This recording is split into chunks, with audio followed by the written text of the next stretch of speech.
तो तमाम बड़े नेताओं की तरफ से बड़े बड़े दावे किए गए हैं। सीटों को लेकर जो आंकड़ा बताया जा रहा है वो चर्चा का सबब बना हुआ है। हमारे साथ कुछ खास मेहमान इस वक्त जुड़े हैं, उनसे आपका तारुफ करा दें। पूजा त्रिपाठी, प्रवक्ता कांग्रेस पार्टी की, हमारे साथ मौजूद हैं। स्टूडियो में वरिष्ठ पत्रकार गौतम लाहिड़ी हमारे साथ मौजूद हैं और संजय सरकार साहब हमारे साथ मौजूद हैं, नेता हैं तृणमूल कांग्रेस के। और थोड़ी देर में सिद्धार्थ यादव, प्रवक्ता भारतीय जनता पार्टी के, वो भी आपको स्क्रीन पर नजर आएंगे। पूजा त्रिपाठी जी, पहला सवाल आपसे। गृह मंत्री अमित शाह पूरे कॉन्फिडेंस के साथ कहते नजर आ रहे हैं कि 380 सीटों में से 270 सीटें लाकर मोदी जी को पूर्ण बहुमत हासिल हो चुका है। अब लड़ाई 400 पार की है। इस आंकड़े को, इस कॉन्फिडेंस को कैसे देखेंगे?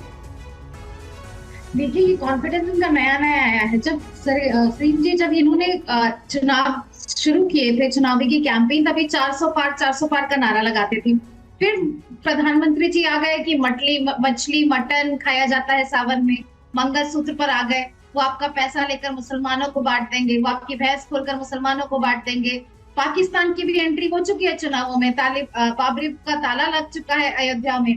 तो प्रधानमंत्री और अमित शाह जी भी बंगाल में उन्होंने ये वक्तव्य दिया ना, बंगाल में वो मुल्लों और मदरसों की बात करते हैं।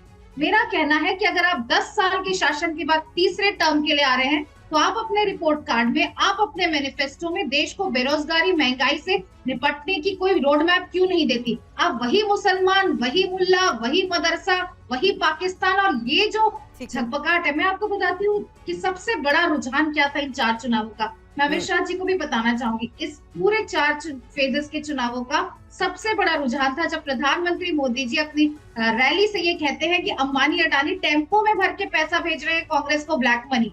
प्रधानमंत्री जी जो 10 साल में एक बार भी अंबानी अडानी का नाम नहीं लिए, अब वो ब्लैक मनी की एक्यूजेशन कर रहे हैं, ऊपर से कह रहे हैं कि कांग्रेस को पैसा भेज रही है। यह बता रही है कि इनके पैरों के नीचे से जमीन निकल चुकी है। साउथ में ये बिल्कुल जीरो हो चुके हैं, नॉर्थ में ये हाफ हो चुके हैं। और 4 जून को मैं ममता जी की बात को ही दोहराना चाहूंगी और राहुल जी की बात को दोहराना चाहूंगी कि इंडिया गठबंधन की सरकार बन रही है। ये चाहे कितने भी क्लेम करें, उन्हें भी पता है सवाल वो बयान नहीं था, जो दावे किए जा रहे हैं उसका आधार क्या है। सवाल ये है, सिद्धार्थ यादव इस वक्त हमें ज्वाइन कर चुके हैं। और सिद्धार्थ, ये दावा, और इसलिए भी आधार की बात कर रही हूं क्योंकि ये तो साफ तौर पर कह दिया गया कि 380 में से 270 सीटें जीतकर पूर्ण बहुमत हासिल कर लिया है। अब आगे की लड़ाई 400 पार करने की है। सवाल मेरा बस यही है, किस आधार पर ये दावे किए जा रहे हैं? देखिए, जो बात समझने की है वो ये है कि भारतीय जनता पार्टी एक बहुत बड़ी कैडर बेस्ड पार्टी है।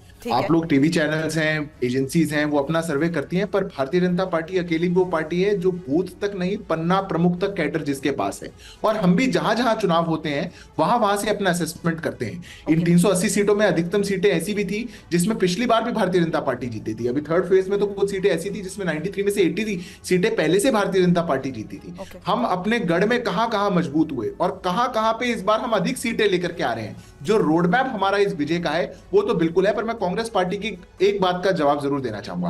उन्होंने कहा कि रोड मैप क्यों नहीं बताते, कि गरीबी कैसे हटेगी और ऐसा कैसे होगा। अरे, हमें रोड मैप की आवश्यकता नहीं है। 25 करोड़ लोगों को गरीबी रेखा से ऊपर लाकर हमने दिखाया है। जो झूठे वादे आप कर रहे हैं, रोड मैप उसको चाहिए। पाकिस्तान को हम थोड़ी लाए थे इस चुनाव में, पाकिस्तान को आप लाए। आपने कहा कि पाकिस्तान ने चूड़ियां तो नहीं पहनी, पाकिस्तान का सम्मान से बात करनी चाहिए। बीच में नहीं, मैं पूजा जी आपके बीच में नहीं बोला था। हम पाकिस्तान को इस चुनाव में लेकर के नहीं आए, आप लेकर के आए। आपने कहा पाकिस्तान ने चूड़ियां तो नहीं पहनी, आपने कहा पाकिस्तान को सम्मान से बात करो, आपने कहा वोट याद करो। हमने नहीं कहा। तो धर्म के नाम पर, जाति के नाम पर सबको बांटने का काम कांग्रेस पार्टी करती है। और इसी बार राहुल गांधी की उम्र से भी कम कांग्रेस पार्टी की सीटें आने जा रही हैं। उम्र तो थोड़ी ज्यादा बता दी, 53 साल के युवा हैं, पर 40 के अंदर अंदर वो सिमट जाएंगे।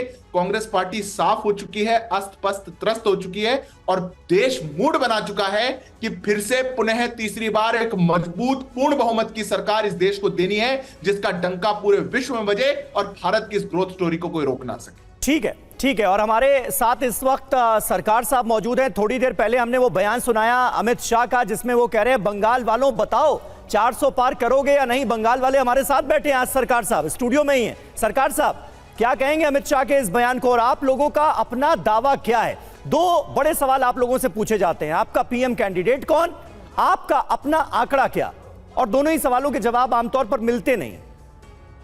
बंगाल का जनता करेंगे नहीं माफ, दक्षिण से हो गया साफ, उत्तर में होगा हाफ, महाराष्ट्र किया नाइंसाफ, जनता देंगे जबरदस्त जवाब। यही आज का स्थिति है। बंगाल में 6 से 7 सीट अगर मिल के जीत जाएंगे ना, हम राजनीति छोड़ देंगे। लिख के देखे जा रहा आपको स्टूडियो में, 4 तारीख को मिला लीजिएगा। 130 सीट साउथ में है, वहां पर 15 सीट नहीं मिल रहा है। बंगाल, बिहार और झारखंड मिला के, उड़ीसा मिला के 117, वहां पे 30-40 सीट नहीं मिल रहा है।